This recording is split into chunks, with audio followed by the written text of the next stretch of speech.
ทำบ้านน้องเหมียวแล้วให้น้องเหมียวก็เข้าบ้านเรียบร้อยก็มาเล่นกับน้องหมาต่อ พาน้องหมามาเรียนรู้กันใช้ภาษา การใช้คำสั่งต้องคอยสอนไปทีละหมาน้อย สอนไปทีละตัวฝึกไปเนาะฝึกไป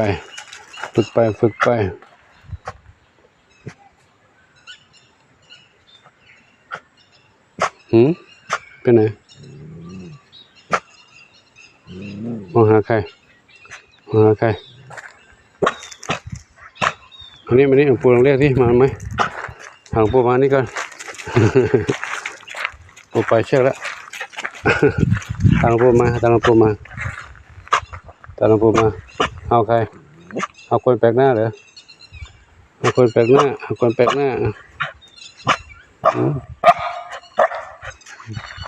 มาเร็วมาตาจุดมานี่มาปู่เรียกมานี่ก่อนเร็วมานี่หลวงปู่นั่งลงแล้วมาเร็วมาก่อนมานี่ก่อนมาโอ้เก่งนี่นะเก่งนะเคยเรียนไปลูกนะหลวงปู่เรียกก็มาลูกเด้อเรียกก็มานะวิ่งไปแล้ววิ่งไปไหน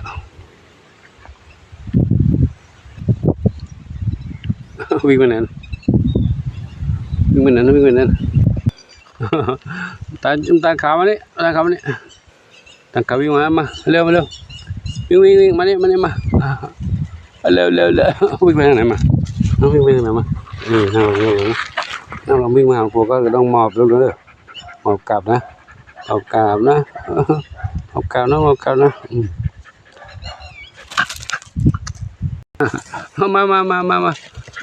มาดีเอาเก่งเล่นกันดีไม่ต้องกลัวกันทำไมล่ะเล่นกันดีเนาะเล่นกันดีเก่งมากลูกเก่งมากเนาะเก่งมากไม่กัดกันแมวไม่กัดกันจะคมเขาตลอดเลยตัวเองจะน้ำตาลขาวจะคมเขาตลอดคมเป็นตลอดเลยคมเขาตลอดเลยแล้วลูกเล่นนี้ไม่ต้องไปยิ่งไกลเหนื่อยนะลูกเด้อเล่นกันนี่นะ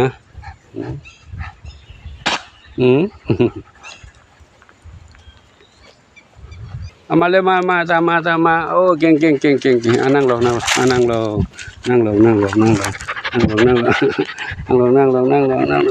ไม่ต้องแกล้งกันนะไม่ต้องอิจฉากันนะว่าใครเล่นกับหลวงปู่ใครไม่เล่นกับหลวงปู่ไม่แล้วนะกันดีๆเด้อลูกเด้อกันดีๆจุ๊บกันเนาะจุ๊บกันเนาะ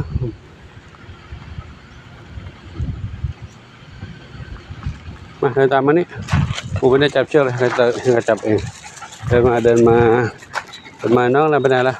ตาจุดไปไหนน้ำตาจุดงงอยู่ข้างนอกก็มีรถวิ่งรถต้องไปแล้ว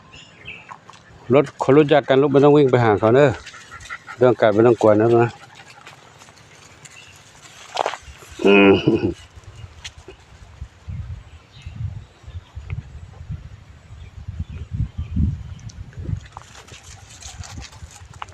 ตาจุดอยู่นี่วิ่งไปนั่นแหละ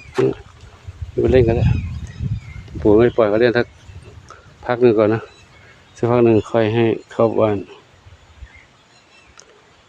ฝึกเรียนรู้ไป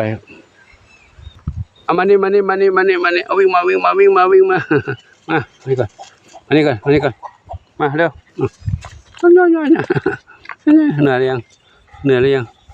โอ้เหนื่อยแล้วเหนื่อยไหมไปวิ่งเล่นมาเหนื่อยแล้วกินน้ำพักผ่อนแล้วเด้อเดี๋ยวพักผ่อนเดี๋ยวเหนื่อยที่แท้หอบแห้งเลยกินน้ำเลยเลยกินน้ำเลยเหนื่อยน้ำตาลขาวน้ำตาลจุดน้ำตาลเข้มกินน้ำด้วยกันนะกินน้ำด้วยกันจุ๊บเหนื่อย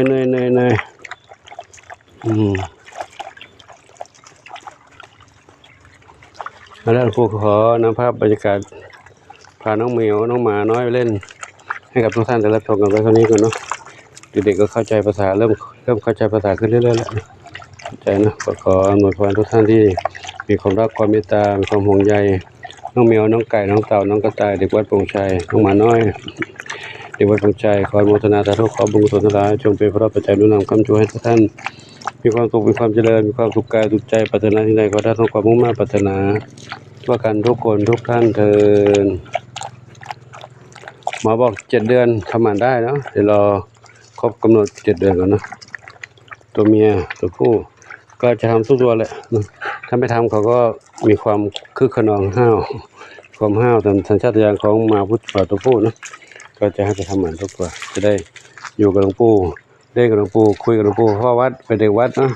เป็นเด็กวัดที่ดีเป็นสามเณรน้อยดูแลวัดวาอารามพักผ่อนนะพักผ่อนเนาะพอแล้วนะน้ำผมเปิดน้ำไว้ให้นี่เล่นกันพักผ่อนตรงนี้แหละนะพักผ่อนนี่ก่อนนะพักผ่อนนอนเล่นหลวงปู่เปิดเพลงให้ฟังเปิดเพลงให้ฟังเปิดเพลงให้ฟังเนาะเล่นรายการเปิดเพลงให้ฟัง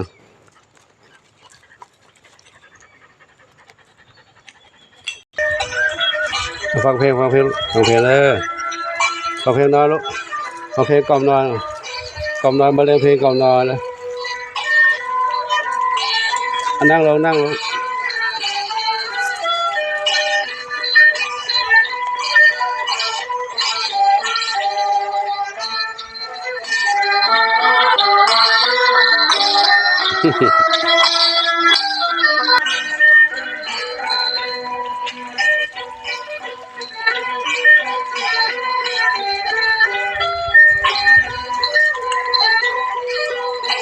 หลวงปู่เขายุติไว้เท่ากันนะพวกก็ไม่คิดจะไปชุดนี้มีสุขสาธุอายุวันโนสุขังพระลัง